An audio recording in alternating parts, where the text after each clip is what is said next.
இப்ப அவ கனகாவா இல்ல வேற ஒருத்தியாங்கிறது இப்ப முக்கியம் இல்ல. போன்ல பேசினவ என்கிட்ட சவால் விட்டுருக்கா. அவ நினைச்ச மாதிரியே வீணாவ நந்தினி மூலமா தூக்கிட்டா. இப்போ நாம என்ன பண்ண போறோம்? அத உடனே முடிவு பண்ணி ஆகணும். அவங்க பிளான் என்னவா இருக்கும் மாயா? அது தெரியல. ஆனா இனிமே நம்ம அவகிட்ட தோக்கவே கூடாது. நம்ம திருப்பி அடிக்கிற அடியில அவ வீணாவை நெருங்கவே பயப்படணும். வீணாவுக்கான மாரக கிரகத்துல 2 அறிகுறியை நம்ம தடுத்துட்டோம்.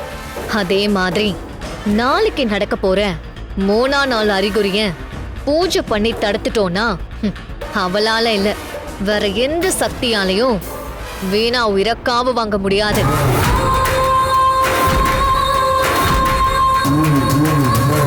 மாயா,